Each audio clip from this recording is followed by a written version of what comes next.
Pessoal, boa tarde. Boa tarde. Então, hoje continuamos o nosso seminário, infelizmente.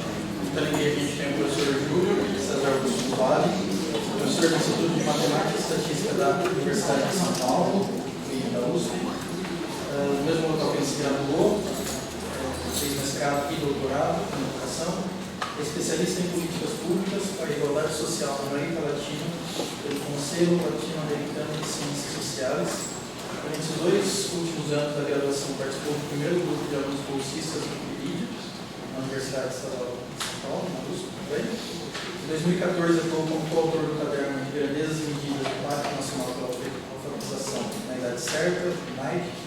É membro do Grupo de Estudos e Pesquisa em Étnico-Matemática, GPEM, desde 2012, da Faculdade de Educação da USP.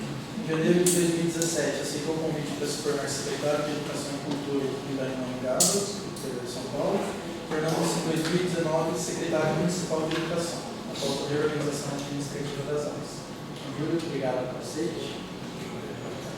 Bom, gostaria de desejar boa tarde a vocês, agradecer em nome do Lucas o convite para compor, o SMEM. Já não é a primeira vez que eu participo, tive a felicidade de ser convidado pela Paula, ainda no momento que a gente vivenciava o virtual, e participei virtualmente, estive vinculado ao convite do Lucas também para o colóquio de livros didáticos. Então, para mim, é uma alegria estar aqui, esse deslocamento de São Paulo até aqui, como a gente estava dizendo no almoço, traz uma série de boas coisas em relação a sair da rotina, poder trocar, poder conversar com outras pessoas, experimentar um outro público, discutir essas ideias em outro espaço, porque acho que tudo isso faz parte dessa produção de conhecimento que a gente vai aprendendo a fazer no diálogo.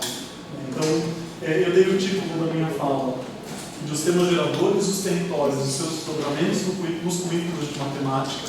Então, a minha ideia é falar um pouquinho sobre esses 2 conceitos, de temas geradores, de territórios, e discutir possíveis desdobramentos dos currículos de matemática. Eu me apresentei aí, o Lucas já trouxe grande parte dessas informações. Talvez a mais bonita que ele não tenha trazido seja o filho de Eduardo e Mônica.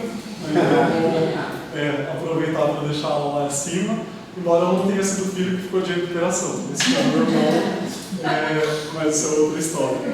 E gosto de trazer isso, inclusive, para posicionar esse meu olhar, meu interesse pelo território em específico. De tema gerador, a gente vai conversar um pouquinho quando os slides começarem, e aí eu vou contar para vocês de onde surge esse interesse, que está muito vinculado a quem me orientou no mestrado, que é a professora Maria do Carmo Bonite, e a gente vai falar dela também. Mas o meu interesse pelos territórios, pela discussão desse conceito, apareceu muito fortemente durante a minha administração da Secretaria de Educação em Linda. Então, a gente estava vivendo um momento de agravamento das tensões em torno do currículo. Do momento em que a BNCC foi apresentada, nós tivemos, então, dos secretários de Educação, um prazo dado pelo Ministério da Educação para apresentar uma proposta curricular municipal. Os estados também tinham seus prazos, e a gente tinha que apresentar uma proposta municipal para a Secretaria de Educação Básica do MEC, a SEB.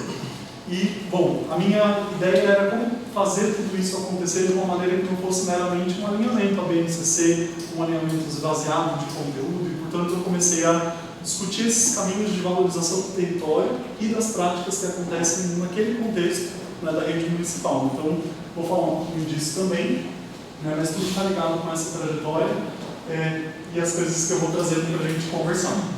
2 das referências principais que eu trago para essa conversa estão nesses 2 textos. O primeiro deles, um texto que eu apresentei no Fórum Nacional de Currículos de Matemática, organizado pelo GT3 da SBEM, quase com o mesmo título que eu adotei para a fala, e que se desdobrou no capítulo do livro que o Borba está aí mostrando para vocês.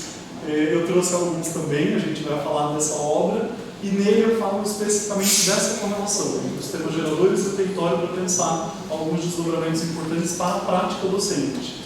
Então, eu trouxe algumas referências, eu vou complementando com algumas delas, mas para quem se interessar pelo conteúdo teórico da fala, eu acho que são as melhores referências para encontrar exatamente os trechos que eu vou usar, a linha de raciocínio que eu vou seguir, está mais ou menos construída nesses 2 textos. Para a gente começar a falar dessas coisas, tem algumas questões que eu gosto de apresentar como pressupostos ou premissas para a gente pensar tudo que eu vou mostrar adiante. Uma delas é que eu não espero que todo o trabalho, todo o ensino da matemática seja mobilizado a partir de tema gerador ou em relação direta ou explícita com o território. Isso eu gosto de dizer de antemão, porque eu vou falar sobre várias coisas, vou falar dessa articulação teórica e depois vou mostrar as coisas que são possíveis de se construir em sala de aula a partir delas. E normalmente uma crítica que aparece quando a gente fala do ensino da matemática contextualizado é algo do tipo: mas precisa contextualizar todos os conteúdos, mas isso serve para tudo em matemática, para todo o ensino. Então eu não tenho essa pretensão de apresentar uma fórmula pronta que sirva para pensar todo o currículo de matemática, mas um jeito de contribuir com o repertório de práticas, porque eu acredito que quanto maior, mais amplo e mais talvez diverso for esse nosso repertório, mais elementos a gente tem para pensar uma boa prática de ensino, qualquer que ela seja, e aí eu tenho tentado contribuir nessa direção de pensar quais seriam boas práticas de ensino de matemática nessa interlocução direta, do que o Paulo Freire chama de tema gerador e do que outros autores vão conceber em torno dessa ideia do território. Em segundo, essa minha expectativa de ampliação do repertório, que eu espero que conhecer essas práticas de ensino de matemática mobilizadas a partir de temas geradores e da investigação do território nos permite enriquecer e diversificar o nosso repertório teórico-metodológico que subsidia a nossa prática docente. Então, nesse movimento de ampliação, que não pretende que tudo que vá ser pensado diferente em sala de aula seja exatamente a materialização disso. Então, feita essa introdução, eu começo a trazer alguns elementos da teoria. Então, muito do que o Paulo Freire disse sobre os temas geradores está nessa obra, na Pedagogia do Oprimido, mais especificamente no capítulo 3, onde o Paulo Freire vai falar sobre o currículo construído via tema gerador e, na verdade, de uma organização curricular que privilegia os temas geradores. Ele traz algumas noções que eu vou utilizando para contextualizar vocês de qual é esse repertório teórico que subjaz a ideia do tema gerador. E a primeira ideia importante é dessa correlação estabelecida entre o tema gerador e uma situação limite. As situações limites, dentro da obra do Paulo Freire, são todas as situações que, em alguma medida, limitam a nossa capacidade de ser mais. Limitam, inviabilizam, cerceiam. Isso pode ter uma interpretação muito grande dentro do nosso campo semântico. Do que limita o ser mais, a gente pode pensar em situações muito diversas. Situações que nos limitam individualmente, situações que nos limitam socialmente, e todas elas podem ser de alguma forma tematizadas. É uma organização curricular que privilegia, de algum modo, a interdisciplinaridade, como Paulo Freire ainda colocava naquele momento da escrita, porque quando eu destaco um tema gerador, na verdade eu estou fazendo um movimento que vai ao encontro das angústias daqueles sujeitos com os quais eu lido ao ensinar a aprender. E aí uma ideia muito forte de que o objeto do diálogo durante o processo educativo não é a matemática, ou a química, ou a física. O objeto de todo diálogo que tem como horizonte a emancipação, ele é a própria emancipação. Como a gente não pode apenas nos emanciparmos, porque isso depende de várias situações concretas que nos constrangem, a gente precisa falar delas, dessas situações que nos constrangem e por que elas inviabilizam a nossa capacidade de ser mais. O Paulo Freire criou vários embates quando ele voltou para o Brasil por conta de ter colocado essa expressão, o ser mais, que ele dizia no capítulo 3 da Pedagogia do Oprimido que era a vocação ontológica de todo ser humano. E aí, quando ele volta, um grupo ligado ao Demerval Saviani, no auditório da PUC, faz uma pressão contra ele para dizer qual é o fundamento de pesquisa empírica ou das ciências humanas, sociais, que ele realizou para que ele pudesse produzir essa afirmação.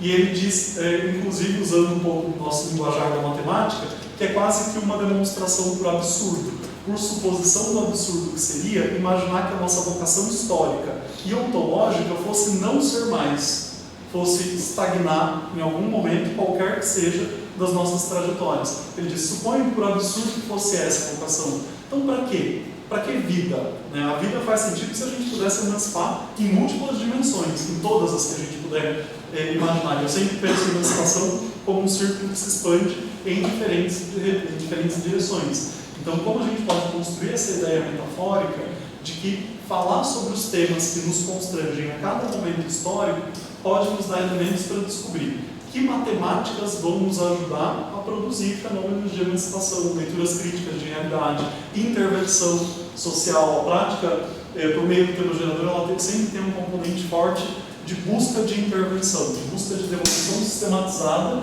e intervenção na realidade de uma determinada problemática. Então, tudo isso traz essa característica interdisciplinar, que é uma coisa que a gente já trabalhava, né, desde esse momento.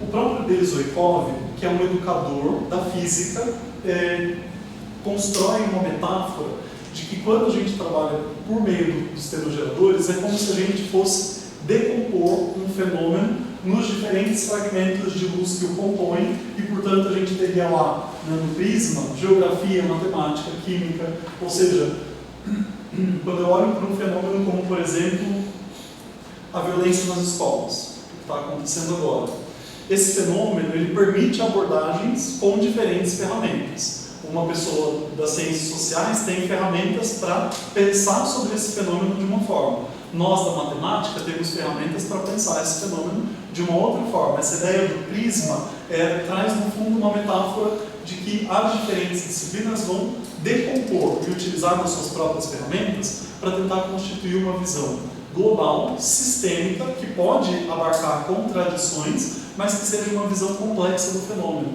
Então, quem vai oferecer, por exemplo, uma leitura vinda da história, da geografia, vai tentar pensar qual é a contribuição da minha área do saber que possibilita, para este problema concreto que as pessoas vivenciam, uma abordagem que problematize ou privilegie a busca de uma solução. Essa é uma ideia importante para a gente.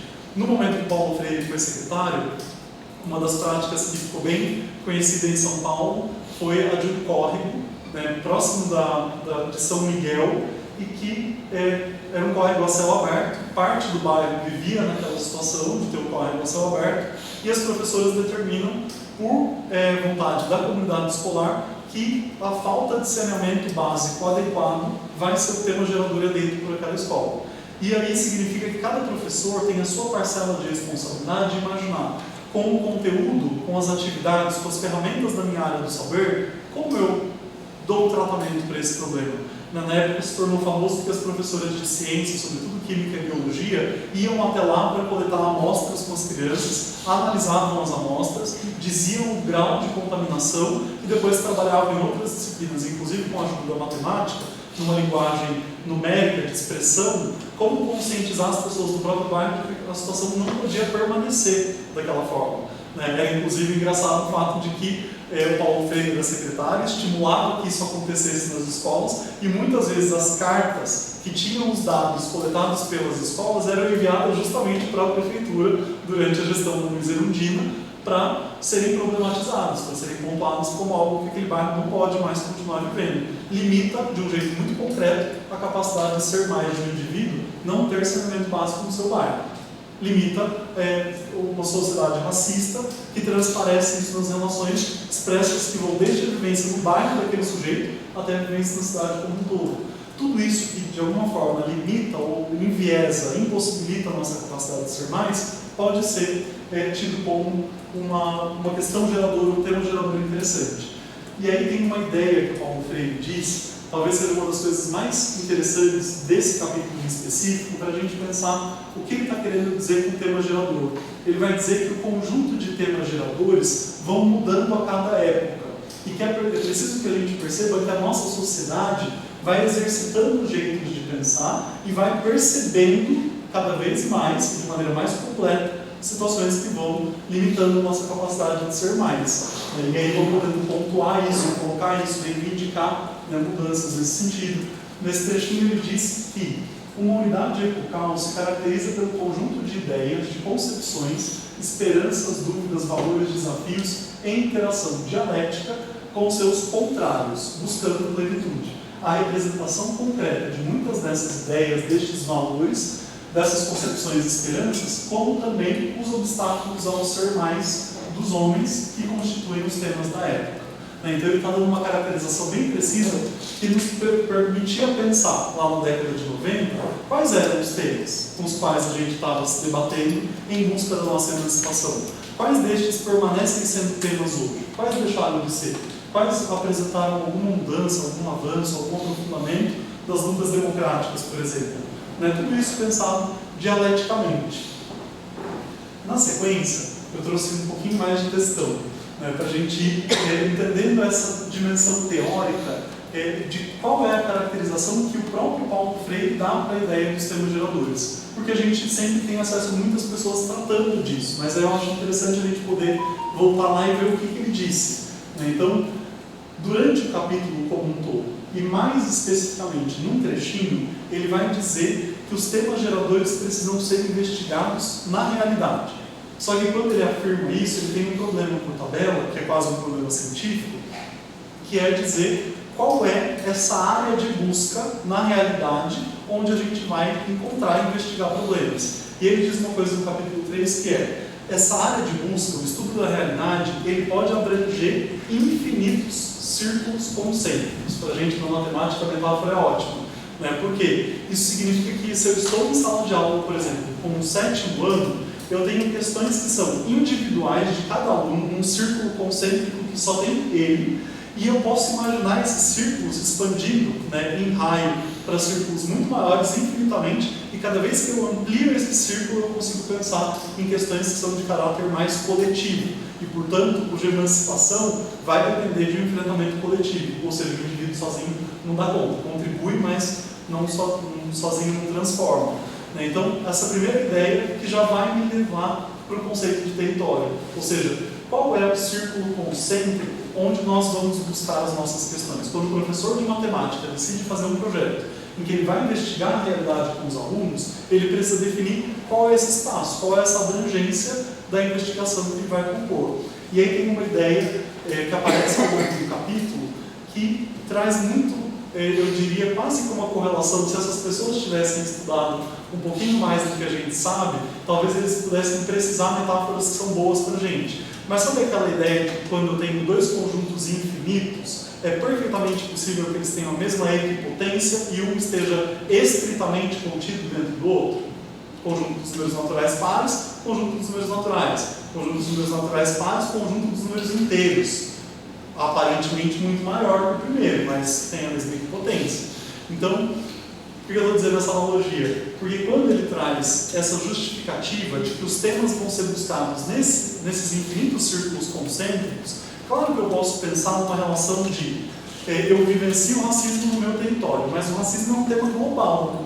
Então eu posso pensar num círculo concêntrico suficientemente abrangente para envolver um país, o estado, a cidade, e ainda assim dizer que eu estou estudando o território, uma investigação sobre o território. Na verdade, esses infinitos círculos concêntricos permitem muito mais para quem é, por exemplo, da física, da astronomia, e quer fazer investigação olhando o território. Nosso território é muito mais do que a nossa rua, a nossa casa, o nosso bairro, a nossa cidade e mesmo o planeta. Então, para a gente pensar numa escala sempre muito maior, mas o que me interessa disso tudo, na relação com os conjuntos infinitos, é que o Paulo Freire aposta nessa ideia com uma justificativa de que todo local contém o global. E é quase essa, por isso que eu digo, se eles tivessem essa ferramenta que a gente tem para lidar com os conjuntos infinitos, talvez eles pudessem criar boas metáforas para pensar essa ideia. Porque muitas vezes a gente pode pensar que os temas que a gente está interessado em discutir são temas de escala global e, portanto, inacessíveis no nosso território. Mas ele diz isso, todo local contém o global, contém aspectos do global, para nos sugerir uma ideia de que todo problema global tem impactos locais que são perceptíveis. Não está muito agradável de dizer o nome dele nos últimos dias em função das denúncias de assédio, mas o próprio Boaventura de Souza Santos coloca isso quando ele diz que não há problema global que não admita solução local. Isso também é uma fala interessante para a gente pensar, que às vezes quando eu falo, por exemplo, de recursos naturais, daqui em diante, ou da finitude dos recursos naturais, da possibilidade de esgotamento, isso é um problema global, mas que certamente se desdobra e tem implicações para todo o território no mundo. Então, essa ideia de que todo local contém o global é interessante para a gente, porque a gente consegue pensar que, independente do território que a gente tem, alguma implicação dos problemas globais que nos interessam reverberam naquele espaço. Faz sentido? essa ideia? Isso está muito ligado, né, com essa ideia que ele traz nesse trechinho, de que temas de caráter universal, contidos numa unidade epocal mais ampla, que abarca toda uma gama de unidades, subunidades continentais, regionais, nacionais, etc., diversificadas entre si, né, e ele diz, como tema fundamental desta unidade mais ampla, que poderemos chamar nossa época, se encontra, a nosso ver, o da libertação, que indica o seu contrário, o da dominação. Esse tema angustiante que vem dando à nossa época o caráter antropológico ao que fizemos referência anteriormente, para alcançar a meta da humanização, que não se consegue sem o desaparecimento da opressão desumanizante, é imprescindível a superação das situações limite em que os homens se acham coisificados, né, quase coisificados. Em círculos menos amplos, agora fazendo esse movimento de novo para o específico, para o local, a gente se depara, né, com temas e situações limites, características de sociedades de um mesmo continente ou de continentes distintos que têm nestes temas e nessas situações similitudes históricas. E o próprio Paulo Freire diz uma coisa que é interessantíssima, que é quando as pessoas silenciam, quando elas acham que não existe, quando alguém responde que não existe o tema, o silêncio é o tema. Porque não existe hoje, e talvez nunca tenha existido, uma sociedade livre para a sua própria emancipação. Então ele vai dizer, muitas vezes, quando a gente tem dificuldade de pensar quais são os nossos temas, ou o que para cada um de nós, individualmente ou coletivamente, nos impede de ser mais, se a gente tem dificuldade, ele vai dizer, não é que não existam os temas certamente existem. O que precisa ser discutido, então, é o silêncio, porque é a dificuldade de identificar como esses temas nos impedem de ser mais em alguma medida. É quase mesmo que um processo terapêutico de pensar sobre essa trajetória de emancipação individual e coletiva, né, para a qual ele vai dar, né, essas boas metáforas. Na sequência, eu trouxe essas duas referências, trouxe até o livro, para quem tiver interesse, que foi produzido a partir da minha pesquisa de doutorado. E eu olhei especificamente para o movimento de orientação curricular do Paulo Freire. Quem quiser conhecer um pouquinho mais, tem um documentário no YouTube que chama A Escola que Queremos, que é essa primeira imagem, do professor Messias, que é um cara super bacana, aposentado da rede municipal já há alguns anos, continua trabalhando e ingressou na rede no momento da eleição da Erundina, e aí quando a Erundina passa a se tornar prefeita e Paulo Freire secretário, ele estava lá com seus 4 meses de prefeitura. Ele e outros professores de matemática da rede daquela época foram entrevistados por mim ao longo da pesquisa. Eu tentei conversar também com professoras de matemática que faziam a coordenação desse movimento e com gente da Secretaria de Educação que pensou o movimento, como a professora Ana Maria Saúl. E eu queria ver como esse movimento foi construído e levado até as escolas, porque tinham 2 marcas interessantes para a gente pensar. Primeira delas, a proposta era via tema gerador, ou seja, as escolas que topassem fazer esse movimento de busca precisariam estar dispostas a investigar a sua própria realidade, o seu próprio entorno, a sua própria comunidade, né, os dilemas que elas vivenciam no bairro, então precisavam estar dispostas. Isso se fazia presente num critério de adesão à política curricular. Então veja que interessante, na prefeitura com a maior rede municipal que a gente tem no Brasil, a proposta lançada para as escolas foi que as escolas que quisessem aderir ao movimento de orientação curricular poderiam fazê-lo e contariam com acompanhamento da USP, da Unesp e da PUC de São Paulo no subsídio diário e cotidiano das escolas, porque vocês devem ter percebido já que tem um componente artesanal desse processo que torna tudo muito difícil. Que é, por exemplo, a escola chegou lá no desafio de pensar o saneamento básico. Tem um esgoto a céu aberto no bairro da escola. O professor de matemática sozinho, às vezes com poucos pares para conversar dentro da escola, tentando a primeira vez um diálogo interdisciplinar com quem é da química, com quem é da língua portuguesa, para tentar compor. Quem que dava liga para esse projeto eram justamente os especialistas. A professora Maria do Carmo Domit, a quem eu fiz referência, era uma delas e defendeu o doutorado logo na sequência, eu vou falar um pouquinho dele, em 1993, falando sobre o que foi possível construir naquela época, porque eles precisavam estar com os professores pensando, como que liga? Que ferramenta da matemática eu vou trazer que torna adequado essa problematização, este estudo, como que eu avanço no desenvolvimento desse tema e no desenvolvimento do conhecimento matemático, na aquisição, na compreensão daquilo que eu ensino do ponto de vista da matemática. Então, tinha esse desafio, né? Eu gosto de citar esse como o primeiro grande diferencial, porque quando o Maluf vem na sequência, ele não interrompe o movimento de orientação curricular, continua vigorando como proposta curricular na rede municipal, mas ele descontinua os convênios com as universidades. E aí, quando ele descontinua, né, o convênio, o USP, o Unesp e o PUC, que estavam cotidianamente pensando junto, elaborando com as escolas, ele asfixia de um jeito muito inteligente e perspicaz algo que dependia dessa troca, né, que era o pesquisador da universidade quebrando a cabeça junto com os professores daquela escola para pensar, putz, apareceu racismo, como que eu tematizo? E aí, às vezes, é o especialista da matemática, da educação matemática, conversando com alguém que vem das linguagens, da língua portuguesa, e alguns diálogos que a gente não consegue fazer na própria universidade, e acontecendo lá no chão da escola com acesso para os professores, né? Como eu disse que foi por adesão, vale a pena dizer que a adesão vai caminhando progressivamente. No primeiro ano de governo começam só com 10 escolas, experimentalmente, no segundo passam 91, no terceiro 165, e no quarto ultrapassam 360, agora fiquei em dúvida se é 362 ou 365 escolas, que era mais da metade da rede naquela época.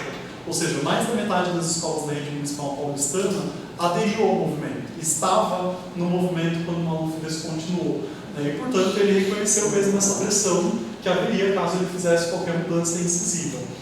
E qual que era a segunda coisa?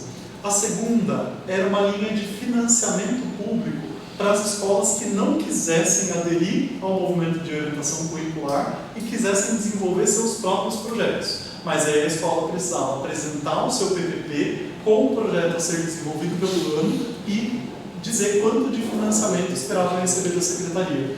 Então veja que interessante. Nos dois casos, Paulo Freire investiu fortemente na autonomia das escolas. Ele apostou na autonomia das escolas como caminho para a construção de uma boa alternativa curricular, né? Então, as escolas que quisessem teriam seus projetos avaliados. Se eu não me engano, num primeiro momento foram financiados 1.100 projetos, porque teve escola que mandou mais de um projeto, porque tinha, enfim, várias coisas acontecendo ao mesmo tempo, e ele tentou garantir essas duas coisas acontecendo simultaneamente. Então, um super desafio. Está registrado, né, um pouco em cada uma dessas coisas. Quem quiser começar pelo documentário, depois vocês assistam, e se quiserem dar um retorno, eu vou ficar super feliz de saber o que vocês acharam. Na sequência, como eu falei dela já, eu trouxe um pouquinho da maior contribuição do trabalho da professora Maria do Carmo Domit na tese dela de doutorado, defendida na Unicamp em 1993. Naquele momento, ela já participava em todos esses anos do movimento de orientação curricular como especialista. Então, ela era uma das pessoas chamadas naquilo que a gente hoje chama de NAI 4, ela chamava de NAI 4, que era uma região da cidade atendida por ela e pela professora Regina Célia Santiago, e elas iam até a escola para debater, né, com os professores como fazer essas construções. E na tese de doutorado dela, ela conta uma coisa que eu acho fantástica, que é: existia uma proposta curricular não prescritiva do governo Freire de que as escolas fossem aderindo ao currículo via tema gerador. E existiu uma prática, uma realidade.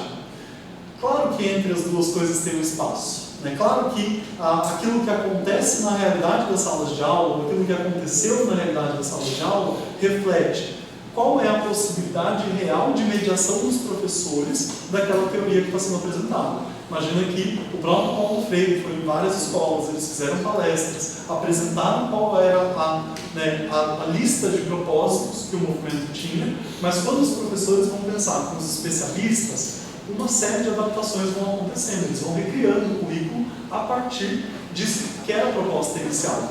E aí a Maria do Carmo tem uma contribuição belíssima de dizer, entre a proposta e a realidade, existiram vários caminhos, que ela chama de estratégias. E ela vai mostrar que todos os professores da rede, dessas escolas participantes, eles foram se agrupando em 4 grupos de estratégia que ela identifica com esses títulos. Na tese de doutorado dela, tem um exemplo de prática realizada na rede naquela época para cada uma das estratégias. Então ela vai dizer, quando o Paulo Freire apresenta e os professores recebem a proposta, que eles começam a pensar na proposta curricular, uma parte dos professores entendeu e começou a praticar nesse sentido que organizar um currículo via tema gerador significava flagrar temas de interesse dos alunos. Então, uma coisa que a professora Maria do Carmo gostava de dizer, que era de uma escuta sensível e apurada daquilo que está sendo tematizado e debatido pelos alunos. Sempre tem questões que estão efervescendo. Se a gente for atento na entrada do auditório, na entrada da sala de aula, enquanto os nossos alunos estão entrando, a gente ouve várias delas. Uma linha adotada por um grupo de professores foi essa. E ela conta algumas práticas dos professores que fizeram esse caminho, essa primeira estratégia. Na segunda, um grupo de professores que interpretou, decidiu e fez desse jeito que trabalhar via tema gerador era convocar os alunos à escolha do tema, a eleição do tema. Então o professor dizia, nós vamos investigar, nós vamos fazer um trabalho investigativo, que temas vocês gostariam de investigar, pesquisar mais sobre, descobrir, propor soluções, e aí isso era debatido, no máximo votado, né, entre os alunos que estavam presentes na turma. Tem exemplos também na tese dela de trabalhos que foram para essa segunda linha, de professores que produziram experiências assim. Um terceiro grupo de professores que entendeu que era possível partir de um tema pré-estabelecido. Isso para algumas escolas, por exemplo, tem um caso que eu trabalhei na tese de doutorado, que é depredação ao patrimônio público. Isso foi um tema pensado pela equipe de professores. Então, teve um grupo de professores que interpretou que era deles a responsabilidade de propor o tema e que depois os alunos iam desenvolver aquilo a partir de um tema que era pré-estabelecido. Muitas vezes, nessa terceira estratégia, tinha um jeito de trabalhar que era o professor traz o tema, patrimônio público ou depredação, e os alunos vão formular as perguntas de investigação. Nessa época era uma coisa de mensuração. Então, como eu mensuro? Como eu sei mensurar, dizer efetivamente quanto do patrimônio público está sendo depredado, ou com que frequência, ou como e em que escala isso nos deve preocupar. Era mais ou menos essa linha de abordagem. E um último tema, que dialoga muito com as pesquisas em modelagem, que era partir de um modelo pré-estabelecido e a partir do modelo pensar em intervenção. Então, o professor queria fazer um cálculo, por exemplo, de desassoreamento do rio Tietê. Ele ensinava o modelo matemático de medir, né, a largura do rio ou alturas inacessíveis e depois ele levava os alunos lá para pensar em como seria esse modelo, né, que ofertasse alguma coisa nessa direção. Tem casos também no trabalho que ela vai identificando. Então eu acho uma riqueza essa tese de doutorado da professora Maria do Carmo, porque é como se ela dissesse para a gente, entre a proposta teórica, entre o capítulo 3 da pedagogia do oprimido e a realidade, tem uma série de mediações interessantíssimas que os professores foram produzindo. Isso foi a realidade experimentada por eles. Então, quando a gente fala de tema gerador, tem o conceito e tem aquilo que os professores conseguiram fazer. E o que os professores conseguiram fazer é quase como um conceito, mais os limites, mais os entraves, mais as potencialidades, mais o fato da escola ter ou não um laboratório. O Paulo Freire também investiu fortemente nas salas de informática e fez um impacto que é inovador dentro da história da política. Isso eu aprendi com o Borba. Estou olhando para ele porque eu aprendi com ele. Fez algo que é inovador em termos de política pública de formação para professores e focalizando, obviamente, o aprendizado. Tem uma conversa dele incrível com o Simon Papato, né? Que eu acho que vale muito a pena, porque ele faz essa reflexão do que era o Brasil naquele contexto, né, de qual é o papel que a informática, a tecnologia podia ter naquele momento. Então, eu acho bem interessante, até mesmo para a gente pensar nessas estratégias, né? Ou seja, o que estava sendo possível e o que era possível para os professores naquele momento. E ela vai agrupando. Então, eu gosto desse estudo na medida em que ele vai mostrando quais eram as possibilidades reais de mediação e dando exemplos concretos de professores que seguiram por cada uma delas.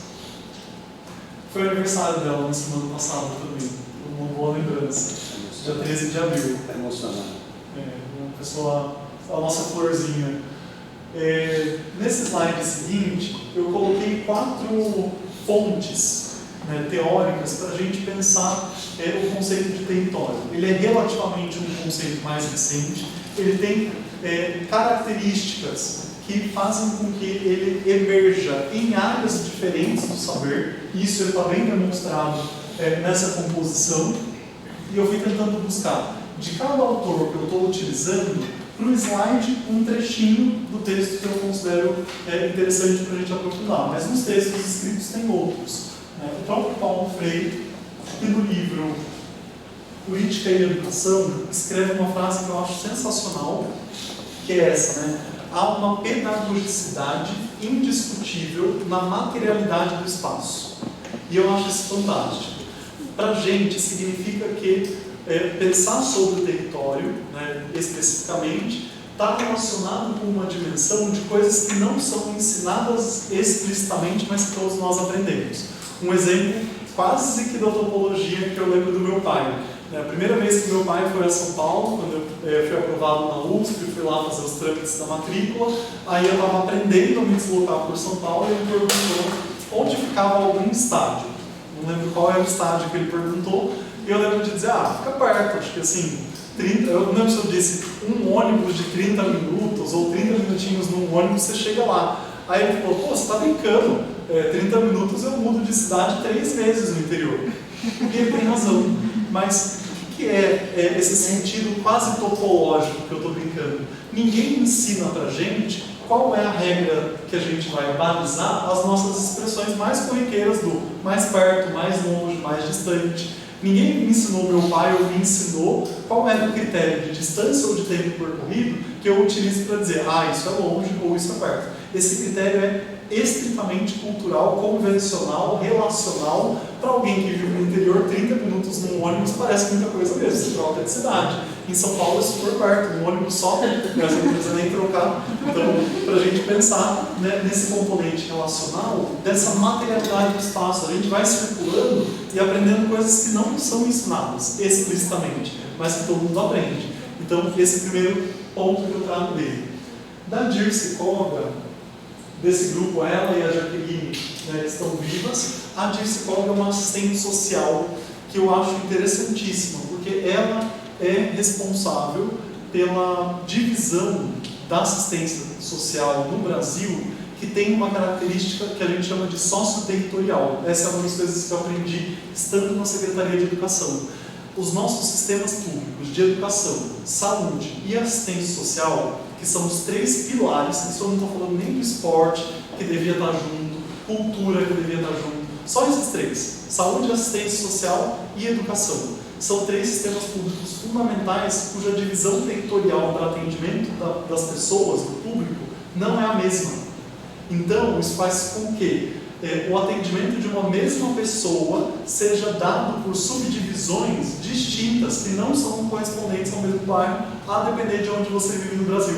Em muitas cidades é super comum que você não seja atendido, por exemplo, na mesma unidade básica de saúde, no bairro onde fica a escola, onde seus filhos estudam, se ela for pública municipal, aqueles têm direito, uma distância de no máximo 2 km sem transporte escolar, ou maior com transporte. Não faz o menor sentido que sejam divisões distintas. E para organizar, ela começou a puxar essa frente de discussão pela assistência social, e hoje eu vejo que a gente na educação e o pessoal da saúde podem aprender muito se usar essa ideia de que os territórios precisam ser agrupados usando esse critério socio-territorial, quer dizer, tem um componente geográfico nessa divisão, mas tem que ter um componente social. E eu trouxe essa ideia que ela justifica de uma metodologia por meio da distribuição socio-territorial, de que é possível construir por meio disso uma metodologia capaz de captar as desigualdades e diferenças presentes em cada território e entre os territórios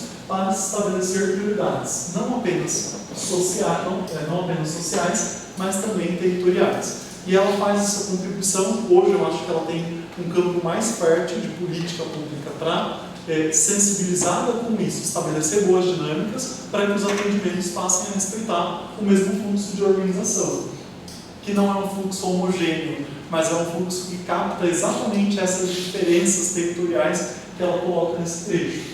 O próprio Milton Santos, que é célebre, não podia passar sem ele, não incontornável da discussão do território e da geografia do Brasil, e ele vai dizer uma coisa super importante para a gente pensar, quando a gente traz alguém da geografia para essa discussão, que o território não pode ser entendido como território em si. Ele vai dizer que todo território é o chão mais a identidade. E aí já dá uma dinâmica ótima para a gente pensar que quando eu estou falando do território nas aulas de matemática, eu não preciso olhar só para a cartografia, para o mapa daquele lugar. Né? E ele vai dizer essa frase que eu acho bonita, né? De que o chão mais a identidade é que compõe o território.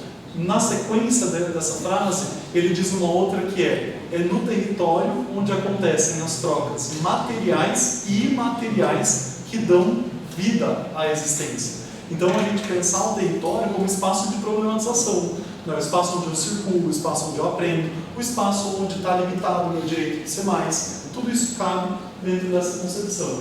E a Jacqueline Moll, que fez parte, inclusive dentro do governo, quando o Haddad estava no Ministério da Educação, ela começou a pensar, a partir de algumas experiências municipais, aquela história do bairro educador, que depois foi consolidado por meio de um guarda-chuva mais amplo, que seria a pátria educadora, e que foi desvirtuada desde o início por uma série de questões.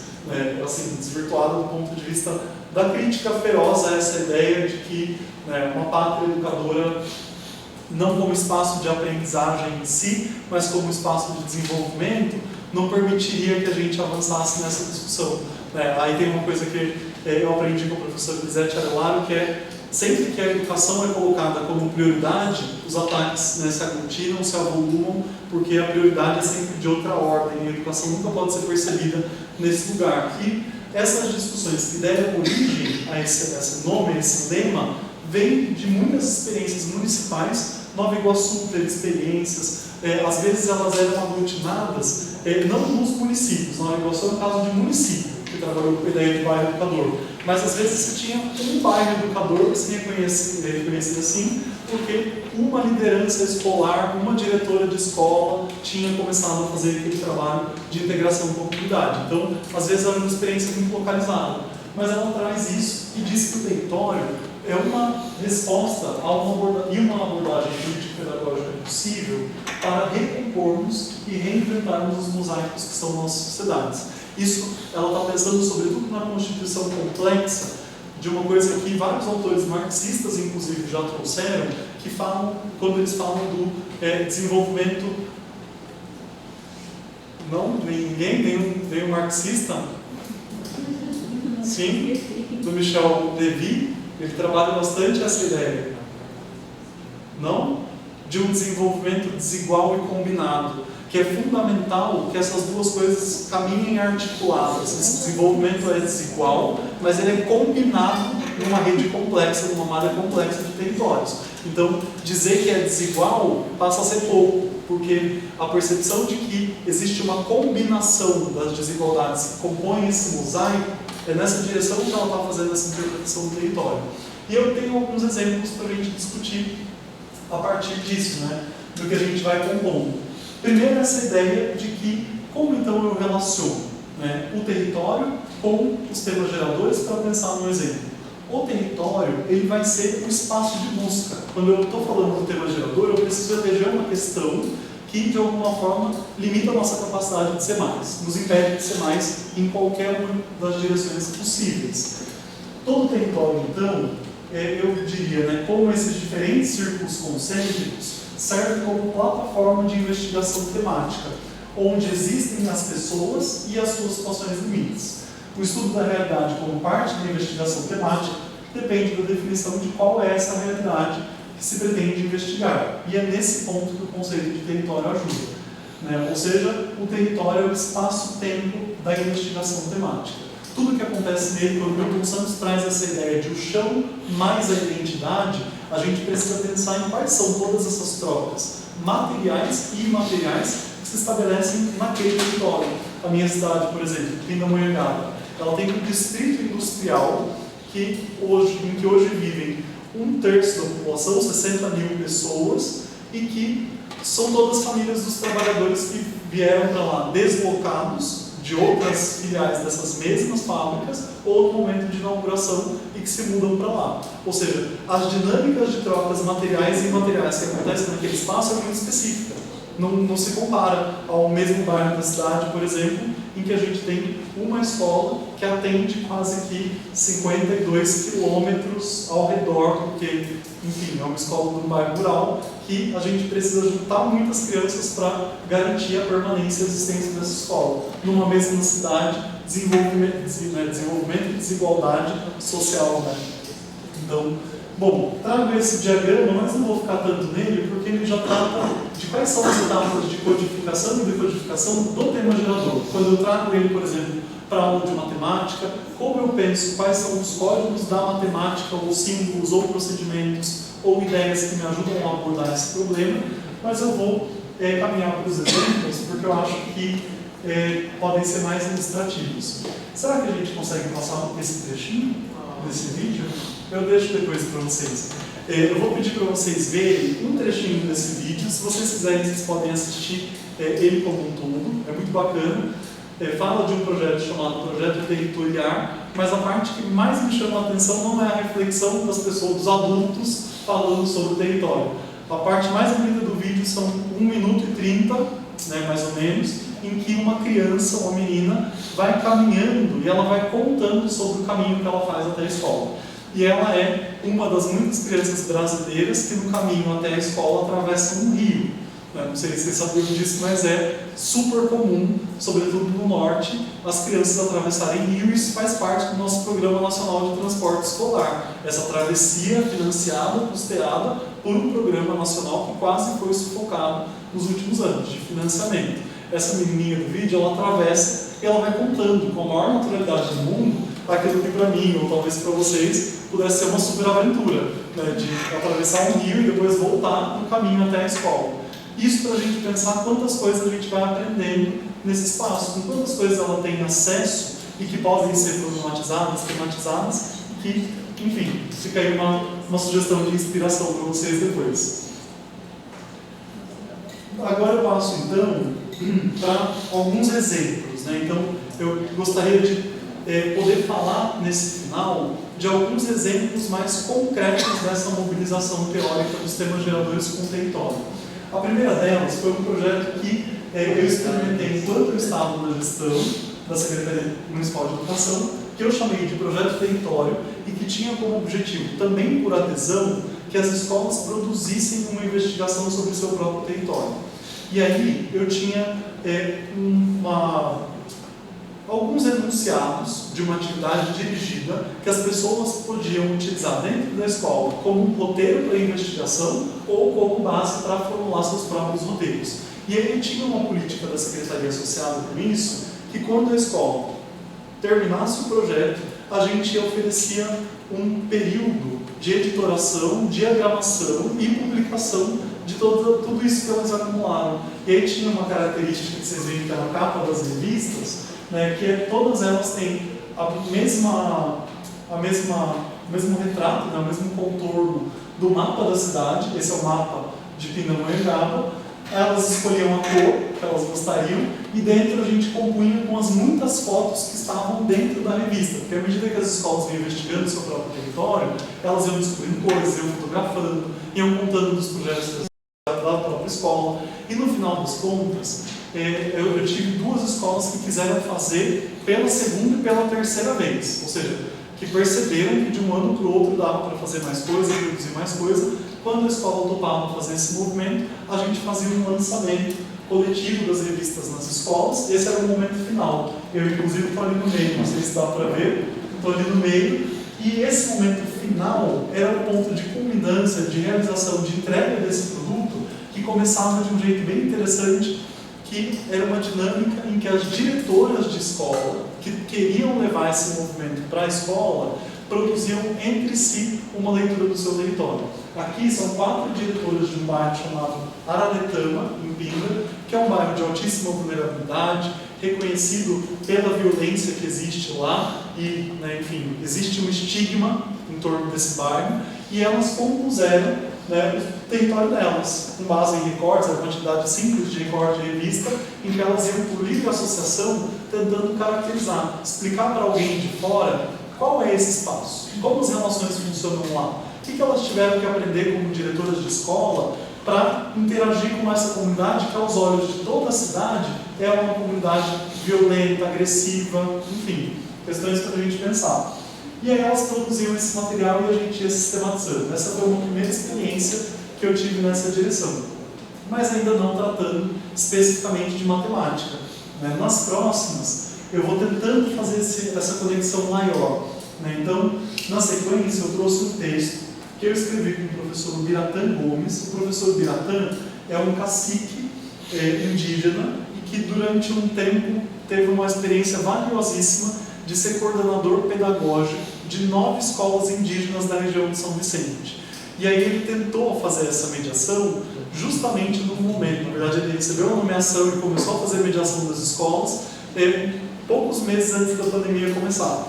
E quando a pandemia começou, a orientação que a Secretaria e as diretorias de Estado passaram adiante, as diretorias de ensino, era de que as escolas precisavam definir as suas atividades que aconteceriam em loco, em domicílio, na casa dos pais, mas o domicílio e em loco das crianças indígenas é a própria comunidade.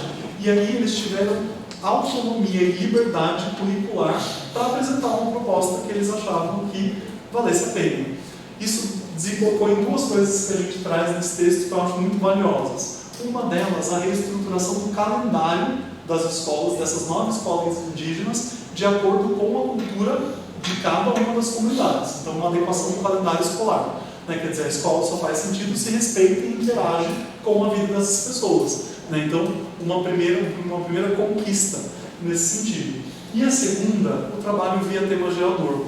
A diretoria de ensino pedia incessantemente que se entregasse algum documento dizendo qual era a fundamentação metodológica que eles utilizariam para a construção do currículo. E ele se vale do Paulo Freire, ele também foi aluno da professora Maria do Carmo, mas no Magistério Indígena, no MAGIND, entre 2002 e 2003. Tinha tido contato com o tema gerador do território lá naquela época e trouxe isso até agora, né?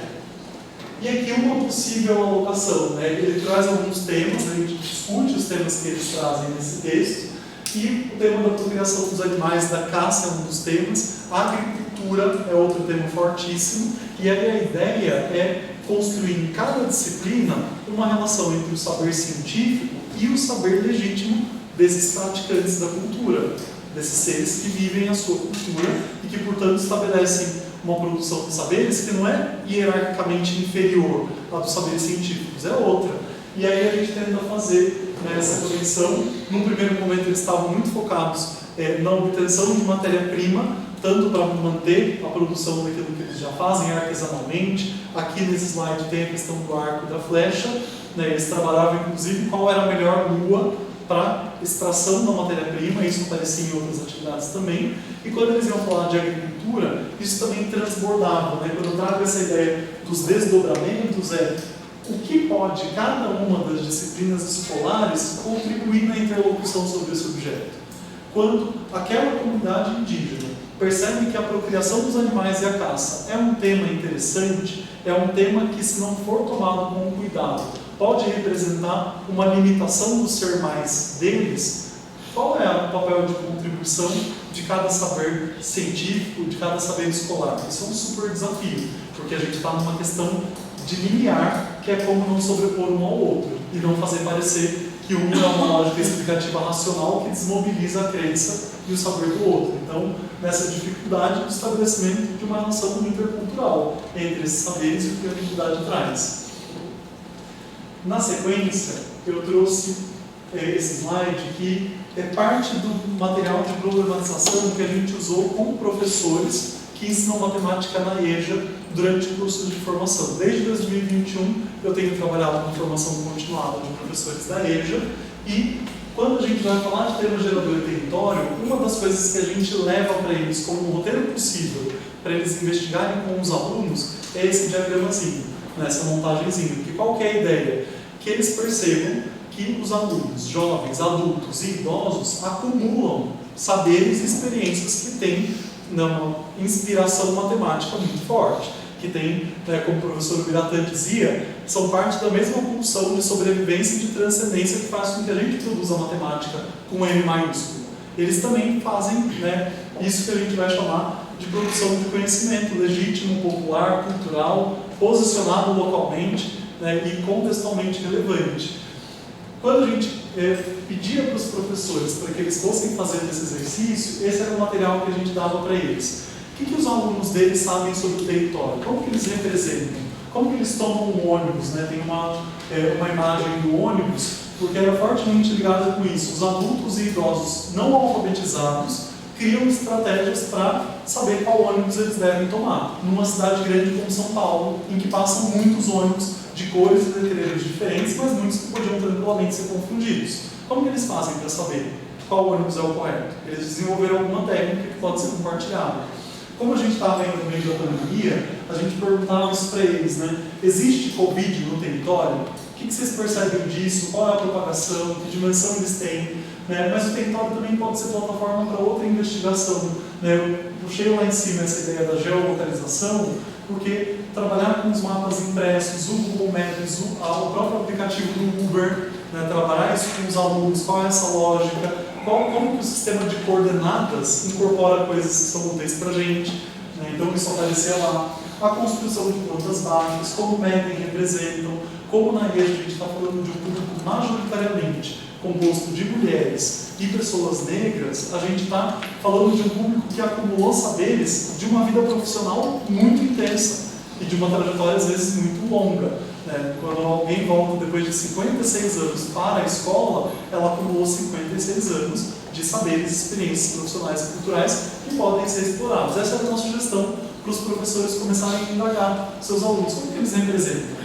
Tudo bem, o seu Joaquim, ele pode não saber ler e escrever, mas ele tem uma percepção do bairro onde ele vive há 70 anos. Como será que ele representaria esse bairro numa vista de cima, se eu pedisse para ele? Certamente ele dá conta. A questão é, como eu faço as ferramentas da matemática dialogarem com essas que ele vai trazer para a representação, e que até agora deram conta dele se deslocar. Porque muitas vezes a gente se coloca nesse diálogo pressupondo uma certa arrogância, né? Tipo, a gente vai completar, aprimorar, aperfeiçoar, mas assim, ele está lá circulando muito bem, ele não precisou nem pedir a nossa ajuda para circular. A gente é que vai estabelecer essa relação dialógica entre o saber fazer dele e o saber fazer, né, específico do nosso campo disciplinar. No seguinte, né, eu trago essa ideia da alimentação e culinária como outro tema que pode ser desdobrado de outros jeitos. Tem um caso super interessante, não sei se vocês conhecem, da revolta dos quebra-quilos, que é maravilhoso de trabalhar nas turmas de EJA, porque lá nos idos de 1876, ainda Brasil Império, a gente viveu um momento em que se tentou normatizar uma legislação para imposto das trocas. E aí já era uma ideia de imposto sobre a comercialização, mas que atacava sobretudo os feirantes. E é conhecido como revolta dos quebra-quilos porque, junto da nova legislação, vem acompanhado o envio de balanças para todas as províncias brasileiras naquele momento. E aí as pessoas recebem as balanças, dizendo que agora toda troca comercial acontecida nas feiras pelo Brasil deve usar a balança, deve usar litro ou quilo, e que sobre litro ou quilo existe um percentual de impostos a ser recolhido dessas pessoas. Quando as províncias recebem, acontece um movimento sem liderança que pipoca no Brasil, na verdade pipoca no Nordeste, e é conhecido pelo Rio de Janeiro, capital na época, quando olha para aquele momento, entende o que está acontecendo lá, e as pessoas que estão no Rio chamam aquele movimento de revolta dos quebra-quilos. E ela recebe esse nome justamente porque as pessoas enfurecidas com aquela nova política de impostos quebram as balanças recebidas pelo governo nas praças públicas da cidade, né, para resistir. E aquilo tudo que eles conheciam de medida, né, a cuia, a cabaça, a lata do óleo, tudo aquilo que já era utilizado nas feiras há muito tempo, com o qual eles estavam familiarizados, aparece descartado e gera, claro, uma super desconfiança, porque as nossas unidades de medida, né, padronizadas, aparecem já atreladas com a política de impostos. Acho que isso, para a gente saber, até da história de uma matemática cultural, é interessante para a gente saber que a gente guarda esse registro histórico do nosso DNA, no DNA desse nosso Brasil, de que uma certa vez causou essa confusão, uma matemática e dentro do nosso campo, né, as grandezas e medidas terem sido apresentadas dessa maneira descolada no contexto, que fez com que as pessoas desconfiassem das medidas, quilo e litro, que para eles não dizia nada, né, eles diziam, 1 litro é isso aqui, 1 quilo é isso aqui, mas eles estão acostumados com a cuia, com a cabaça, com a nota de óleo. Então, como que eu crio uma relação? Mais ou menos nesse sentido que a gente colocava, né, essa discussão da alimentação e culinária, porque os alunos da EJA trazem muito repertório para a gente discutir nesse sentido. E aí, para a gente se encaminhar para os elementos finais, eu vou pular esse, porque ele é uma decorrência do outro, mas vou deixar o material tá com o Lucas, para caso vocês queiram ver depois. Pode pular esse também, esse também, esse. Esse é de uma orientanda minha, a professora Renata, que fez um trabalho que eu considero bem bacana na cidade de Taubaté, usando o conceito, na verdade, usando o conceito de território em interação com uma coisa que uma vez chamou a atenção dela, de uma nota em que a OMS recomendava a existência de 12 metros quadrados de área verde no bairro onde a gente mora, por habitante, portanto, para ser assegurada a qualidade mínima de vida desejável. Isso tem a ver com qualidade nas trocas de gás carbônico, sobretudo. Né? Então, existe um cálculo, um modelo matemático que diz que, para que tudo isso seja possível em termos de troca, para que a gente respire ar limpo, ar saudável, é necessário que cada um de nós tenha no bairro onde a gente mora 12 metros quadrados de área verde. Ela pegou essa informação, estava trabalhando com o 7º ano na época, e isso ficou, né, claro, ela não conseguia fazer com aqueles alunos naquele momento uma discussão do modelo matemático que deu origem aos 12, e por que 12? Mas ela pensou em adotar esses 12 metros quadrados de área verde para poder fazer uma discussão com eles a partir de várias coisas que estavam acontecendo na cidade. Então, algumas coisas estranhas, né, do ponto de vista das enchentes, que aparece aquela manchete que foi trabalhada pelo professor com eles em sala de aula, algumas coisas desse mal-estar que vai sendo gerado pela nossa incompreensão de como viver bem com a natureza. Ela começou a trabalhar isso com eles em sala de aula, querendo discutir, né, como ela poderia, por meio dessa proposta, contribuir para elevar essa proporção de área verde para o habitante, aumentar a fixação de carbono, que era uma coisa que ela discutia com eles, e a liberação de oxigênio, diminuir o aquecimento das áreas urbanas, atenuar o impacto das águas, das chuvas nas ruas e avenidas e promover abrigos em corredores ecológicos para a passagem da fauna e insetos. E aí, veja, tem a proporção e aí tem aquilo que ela gostaria de trabalhar em matemática. Ela dividiu a sala em grupos e cada grupo ficou responsável por uma região da cidade de Taubaté. Então vejam que trabalho interessante. Cada grupo de alunos precisava descobrir qual era a área verde de cada um daqueles bairros sobre os quais eles tinham, né, sob sua responsabilidade, e quantos habitantes tinham em cada um desses bairros, moradores. Fazer uma divisão, proporção, e o produto disso, da composição da sala toda, foi um mapa. Eu não trouxe a imagem dele, mas é a coisa mais bonita de ver, um mapa da cidade de Taubaté, em que a legenda indica quanto cada um dos bairros respeita ou não a recomendação da OMS. Então a gente vê, por exemplo, essa discrepância gritante entre centro e periferia, ou bairros privilegiados e periferia, aparecendo em área verde, que é o que hoje tem sido tematizado como racismo ambiental. Então, quando ela cria o mapa, ela mostra que existem regiões que estão muito bem, estão muito tranquilas, respiram o ar como deve, como a OMS recomenda, e tem áreas da cidade que estão gritantemente longe dessa realidade. Quando a gente fala, parece até um chavão, né? A escola deve produzir conhecimento, ou a escola como produtora de conhecimento. Imaginem nós, se cada uma escola, não precisa nem de todas, mas assim, se uma escola em cada município brasileiro produz uma sequência didática de matemática, no 7º ano um mapa desse, e entrega na cidade. Hoje ela está fazendo esse trabalho depois de 10 anos de ter feito a primeira versão. E ela acha triste comparar os dois e ver que teve muita perda em proporção de área verde identificada. Os alunos tiveram que fazer um contato com a prefeitura para estimar a quantidade, porque nem todos os bairros estavam declarados, né, estavam devidamente apresentados no censo demográfico que a prefeitura tinha colocado para Taubaté pela primeira vez que ela apresenta o projeto, e tiveram que acessar as imagens da cidade via satélite para calcular a proporção de área verde. Um super projeto de matemática. O que ela trabalhou efetivamente de matemática? Conceito de escala, ideia de proporção, cálculo da área verde ao redor da escola com uso da malha quadriculada. Foi o primeiro movimento que eles fizeram para os grupos entenderem o que eles deviam fazer depois para a cidade. Ela fez em escala menor com malha quadriculada no MAPS da escola. Estimativa do número de habitantes ao redor da escola. O primeiro movimento ela fez com eles, para eles aprenderem o que eles deviam fazer para o bairro, e depois o cálculo da área verde por habitante, segundo a OMS. Então vejam que interessante. A escola produzindo saber, produzindo conhecimento útil.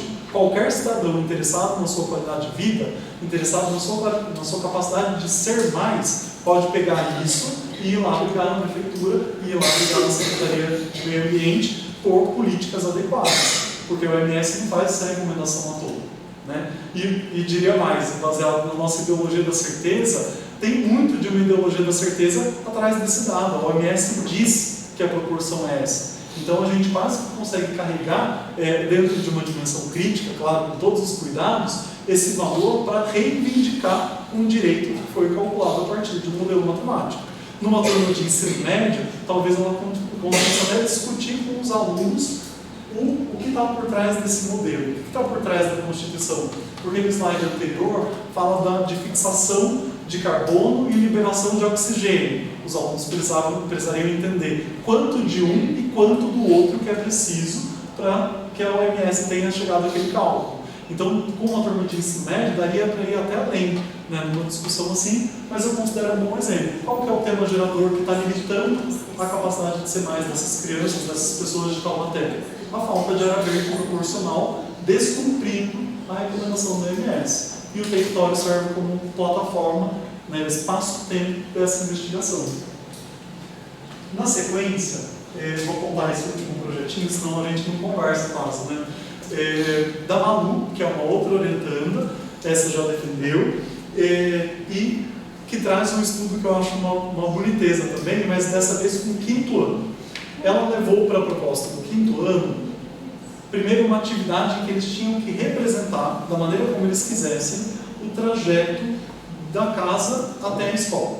Esse foi o pedido deles. Representa o caminho que você faz da casa até chegar na escola. Aí todos eles fizeram os desenhos.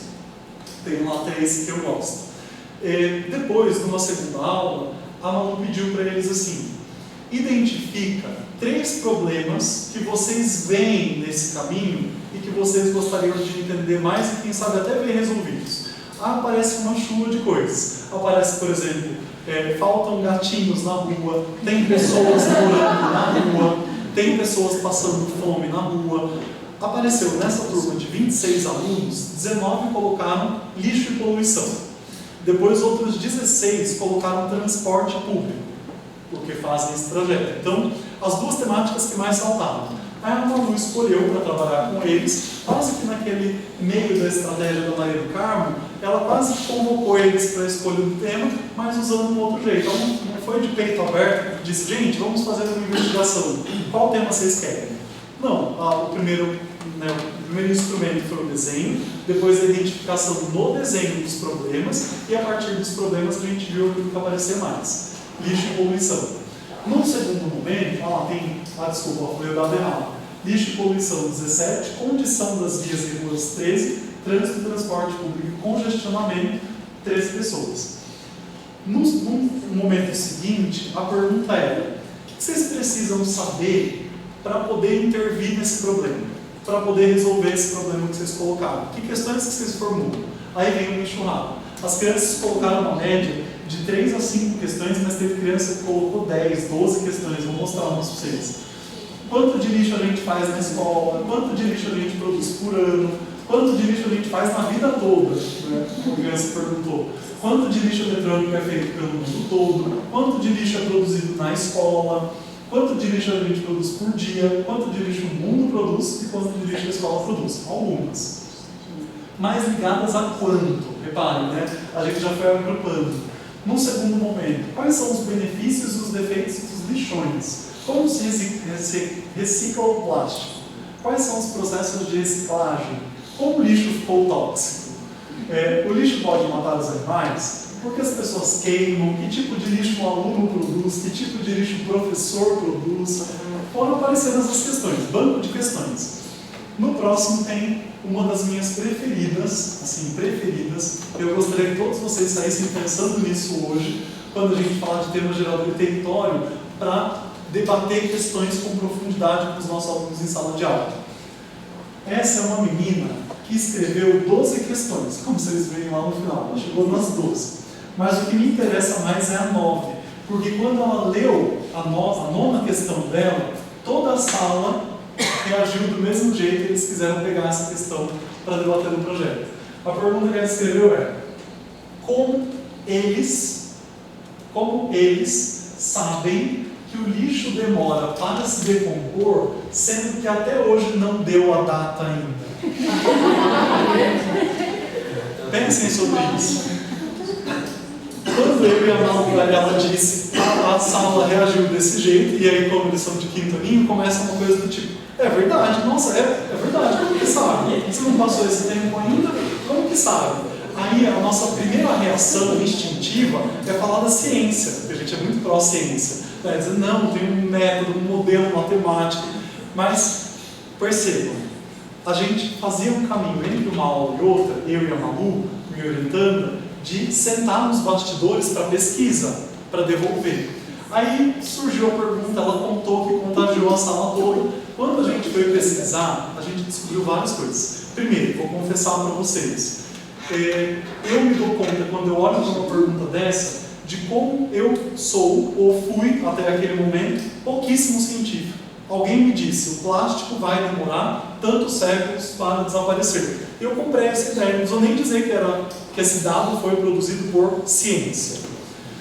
O chiclete vai demorar tanto tempo. Quando a gente foi pesquisar, a gente descobriu que o primeiro plástico produzido na história da humanidade ainda não degradou, o primeiro chiclete mascado ainda não degradou, e até agora o que parece é que essa criança do quinto ano tem mais razão científica, mais problematização, aquela dúvida cartesiana, né, de duvidar de tudo. Como que eles sabem? Eu comprei essa ideia. Quantos de vocês compraram essa ideia quando ela foi vendida para vocês a primeira vez? E por que eu estou dizendo isso, né? Estou dizendo quantos de nós compramos. Porque quando a gente foi pesquisar, a gente descobriu que essas estimativas todas são calcadas em modelos matemáticos de biodegradação. Até aí tudo bem. O que eu não sabia é que hoje estão em debates exatamente esses modelos matemáticos, porque os modelos matemáticos mais conservadores dizem que, na verdade, algumas coisas nunca vão degradar, nunca vão desaparecer, e vão justificar com o modelo matemático. Então, isso está em disputa na ciência agora. Não é uma questão simples de eu dizer para uma criança de quinto ano: eles sabem que vai demorar esse tempo porque eles fizeram uma conta. Olha a ideologia da certeza, tem uma conta por trás. Percebam que quando isso aparece, a gente abre um canal de diálogo com as crianças sobre questões que importam tanto, porque elas vão logo na origem do nosso pensamento científico, do nosso pensamento matemático, na concepção dos modelos, na concepção do que os modelos levam em consideração e nas coisas que os modelos descartam, nas coisas que são aproximadas na caracterização dos modelos. Tudo isso está ali, na visão, numa pergunta de uma aluna de quinto ano. Então, eu acho esse exemplo assim riquíssimo. Ela seguiu por aí, a gente fez o trabalho, entregou. No final, eles ficaram encantados porque eles viram uma metáfora que dizia que se todo o lixo de São Paulo fosse alinhado em Fiat Zumo, isso daria uma viagem de 5 vezes ida e volta de São Paulo a Maceió. E eles ficaram super animados porque no final eles queriam mostrar para a escola quantos Fiat Uno ia dar. Eu queria ir para Maceió. A produção da escola. Mas assim, não saiu muito, por acaso não saiu de São Paulo. É preocupante, mas é que num caso que eles tiveram contato, era todo o lixo da cidade de São Paulo, né? 10 milhões de pessoas produzindo lixo. Mas eles tiveram essa vontade. né? E eu relaciono isso até com uma coisa interessante, porque o Bertrand Russell, que é uma pessoa que eu estudei no mestrado, um matemático que eu estudei no mestrado, porque impactou muito a obra do Biratã, foi por meio do professor Biratã que eu cheguei nele, ele discute em 1956 uma ideia que ele chama de simpatia abstrata. Ele diz, quando você diz depois do Holocausto que milhões de pessoas morreram, esse milhões não significa nada. Milhões é quase que uma, porque a gente não tem simpatia abstrata. Aí ele e um conjunto de intelectuais são os responsáveis pela primeira vez de criar aquelas imagens metafóricas que você já deve ter até ouvido em algum lugar, que é assim, se todas as vítimas do Holocausto fossem alinhadas uma atrás da outra, com um espaço de 1 metro, isso percorreria o continente europeu, acho que um número alto de vezes, né? Para sair desse campo da dimensão abstrata e para a gente desenvolver uma simpatia real, para pensar, nossa, é inconcebível, inconcebível. Já seria inconcebível 10, 1, 5, que dirá o continente europeu sendo percorrido e de volta. Então, vejam que interessante, né? Tudo isso está no trabalho quando a gente dá margem para essas questões aparecerem. Então, trouxe isso para a gente se inspirar. Um outro projeto super inspirador que eu acho que tem tudo a ver com o território e tema gerador. Por quê? O tema gerador está super bem delimitado pela questão orientadora. Todos já viram? Conhecem? Tem alguém que não conhece? O Mar de Lama? Eu não conheço. Jóia. A professora Petrina Avelar era uma professora de 6º ano da Rede Municipal de Belo Horizonte, que começa a ouvir dos alunos dela vários relatos dos impactos que eles sofreram na tragédia de Brumadinho. E aí, vários familiares deles desalojados, precisando de amparo, os alunos não param de falar disso e ela pensa, preciso dar uma resposta a isso. E a resposta que ela dá é formulando uma questão orientadora, geradora, que é quanto do rejeito, da lama, da tragédia, precisa ser retirado daquele espaço para que se comece um projeto de intervenção ambiental. E mais, quanto custa essa retirada?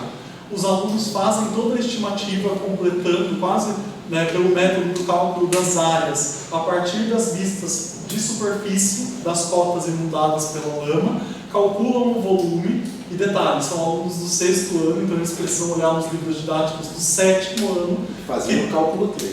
Exato, para poder dar conta de responder essa pergunta. No final, quando eles estimam o volume de lama que inundou, eles ligam para uma transportadora de rejeitos. Então vejam, uma criança de 6º ano fazendo ideia do que é uma transportadora de rejeitos para fazer a estimativa. Aí eles chegam no número de caminhões que deviam retirar e chegam a um custo aproximado de R$1 milhão para essa retirada. Quer dizer, pragmaticamente, para solucionar esse problema, precisa do quê?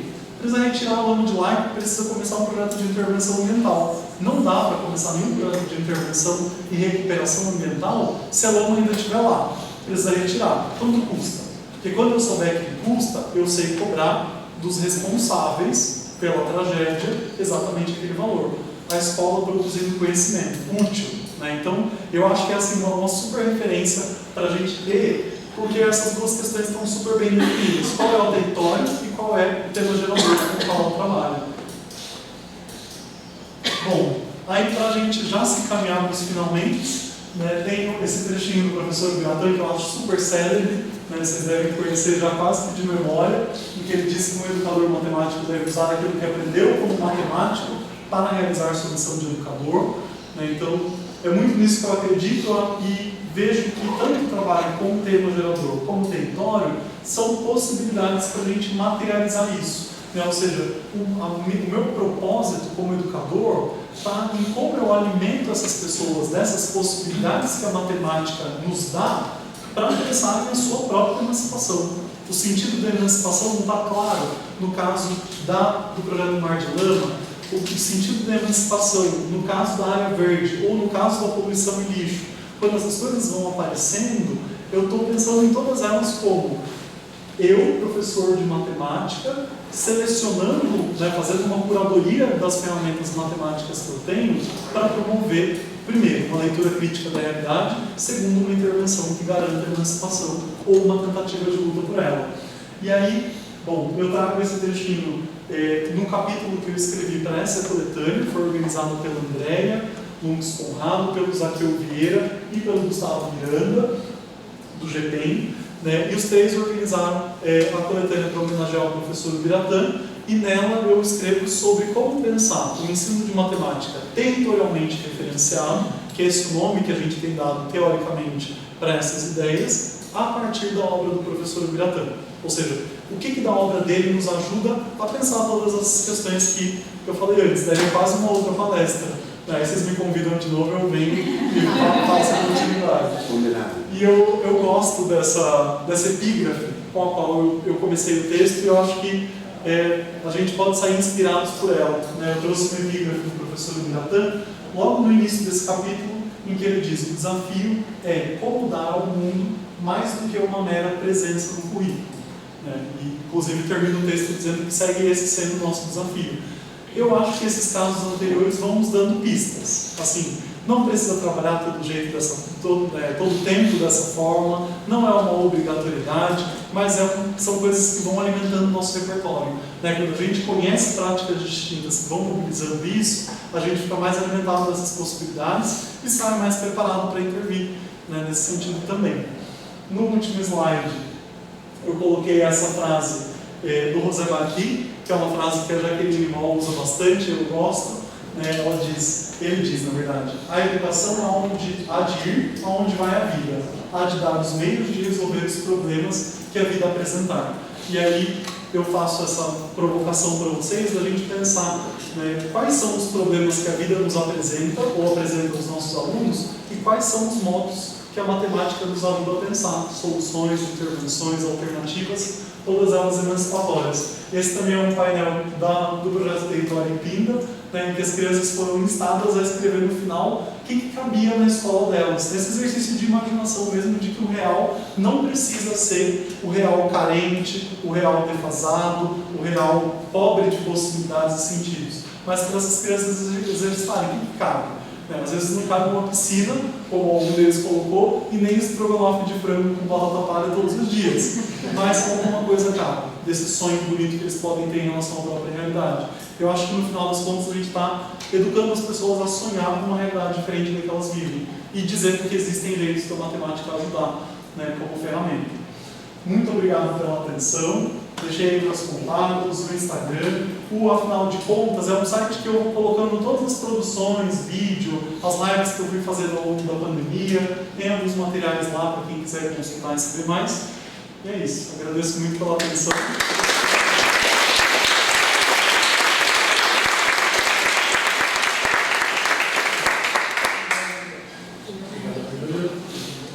Pessoal, a gente tem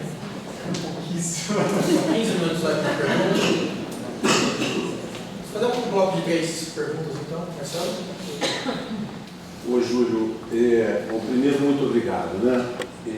Segundo, dentro do contexto que você falou aqui, eu não posso perder essa chance com esse auditório aqui, dizer que amanhã a gente tem mais uma iniciativa parecida com essa, que é o debate na praça com o tema gerador, por que os juros estão altos. Então, espero que a Unesp esteja lá em homenagem ao Milton Santos, dado por um geógrafo, ex-professor aqui da cidade. Tá? Então, uma ideia é tentar furar a bolha, a gente sair e ter debates como esse, de 12 às 13 lá. Segundo, apresentar a todos, o Júlio já foi apresentado, a professora Jéssica Chamaway, que é a nossa convidada que está aqui, então para todo mundo já ter a cara e ir treinando seu inglês aqui. Tá bom? Então, para estar aqui vendo, ela vai ter que sair daqui a pouco e tal. Mas, querido, muito obrigado, quer dizer, antes de mais nada, não fui a pinda ainda, tu já deixou de ser secretário, mas vai acabar dando certo agora a gente vendo. Como o Masi disse, isso aqui, cara, dá para fazer só de palestra 500 coisas. Né? Esse vídeo daí foi o vídeo mais visto no festival até hoje. E no ICME virtual do ano passado, eu tenho 6 mil visualizações no site do festival, e no ICME do ano passado bombou. A Petrina entendeu? Nós fizemos uma tradução, a legenda e tudo mais.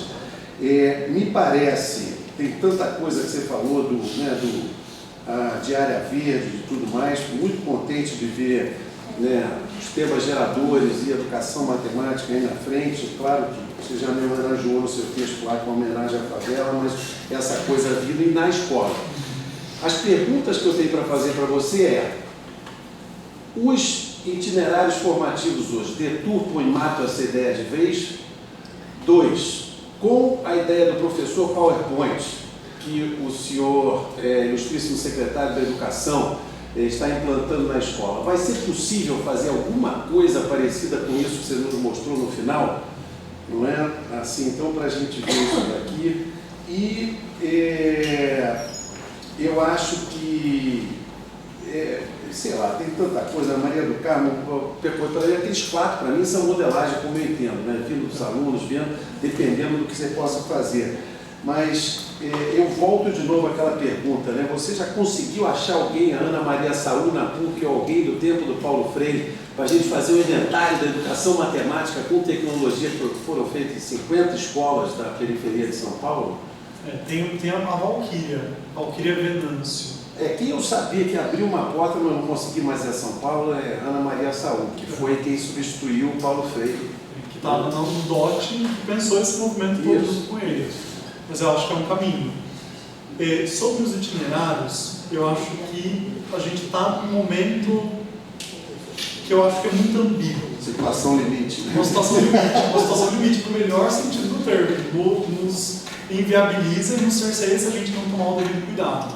Eu acho que um caminho possível é sempre o caminho das brechas, sobretudo no sistema em que a gente vive, e o professor Ibiratã falava muito isso. Eu lembro da Paula ter perguntado para ele numa live que ele fez em homenagem ao Paulo Freire como ele via essa relação da BNCC explicitamente com tudo que ele estava apresentando com as ideias do Paulo Freire, e ele diz assim, todo professor deve fazer aquilo que tem que ser feito, mas garantindo que isso não impeça de fazer aquilo que deve ser feito. E aí ele jogava o peso nesses 2 verbos. Tem coisas que a gente precisa fazer porque vieram sob imposição e demanda de um currículo externo e alheio às nossas vontades.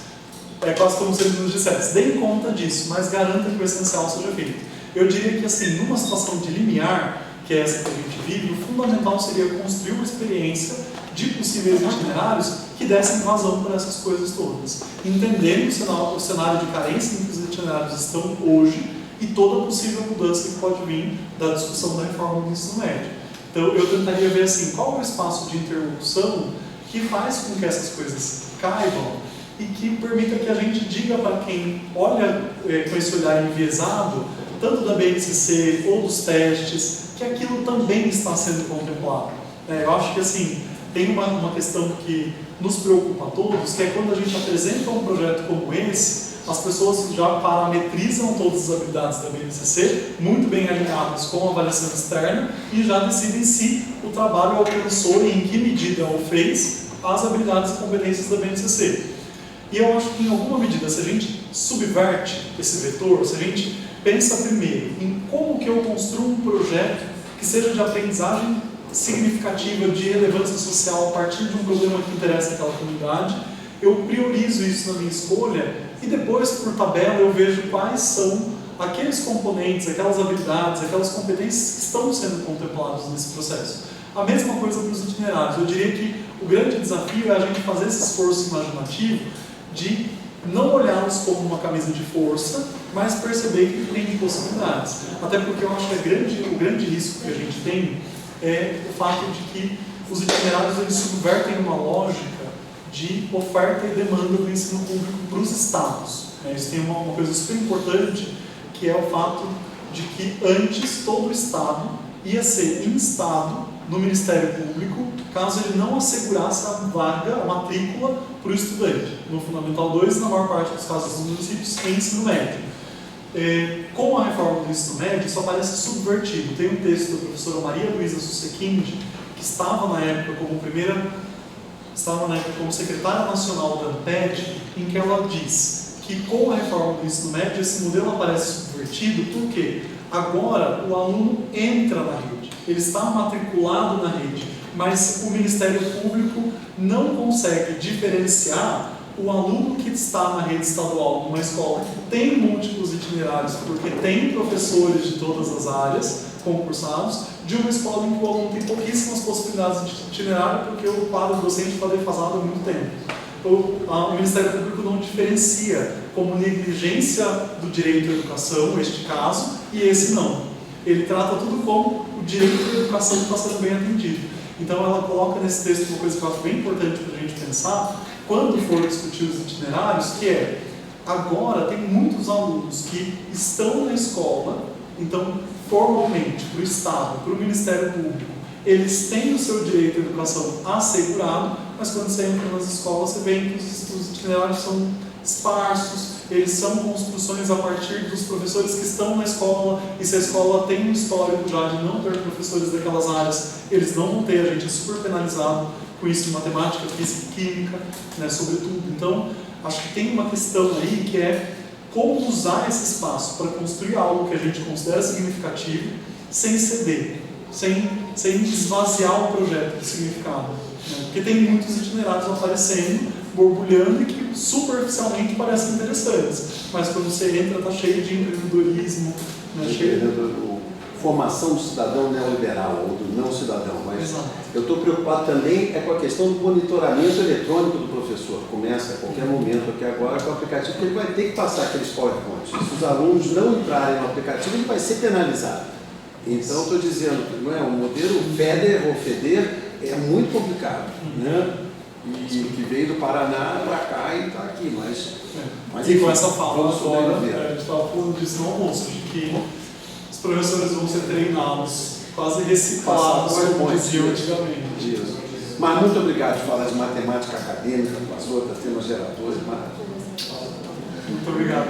Obrigada pela fala, sempre muito bom ouvir. Tem uma pergunta que eu tenho para fazer faz tempo, a fala hoje me fez recordar essa pergunta, né? Quando você vai falar, né, das escolas que aderiram ao movimento de orientação curricular, você conta dessa adesão que foi, né, com 10 e tal. Tem algum estudo das escolas que não aderiram? Não tem. Gente, é uma das melhores coisas. Não tem. Porque eu acho que esse estudo contaria muito sobre quais foram os projetos financiados pela prefeitura nesse mesmo momento. Porque assim, muitas delas toparam, num primeiro momento, o financiamento, escreveram seus projetos e depois pediram para entrar no movimento de orientação curricular. Porque tem essa diferença mesmo, gritante entre se nós somos aqui uma escola bem estruturada, que tem uma rotina de discussão, reflexão dos textos, a gente aprende com as escolas vizinhas, traz professor para debater com a gente. Se essa dinâmica já está bem estruturada, a gente consegue escrever um bom projeto, dizer para que a gente precisa de recurso, subsidiar porque vai manter em funcionamento uma dinâmica que já funciona bem aqui.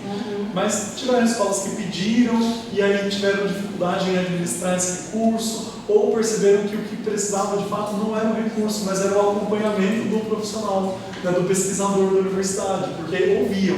Né, o Paulo Freire também não foi ingênuo de limitar esse movimento nas escolas. Ele construiu ao longo dos 4 anos 2 momentos, um a cada semestre do ano, de apresentação dos trabalhos. Então essas escolas iam lá apresentar o que elas conseguiram fazer. E aí, claro que chamava muita atenção, né, das outras escolas, mesmo essas que tinham aderido ao financiamento, porque ficava essa vontade. Tudo bem, a gente tem o financiamento, mas essa escola tem um cara que vem da PUC até aqui para pensar com a gente o que a gente vai fazer na aula de terça.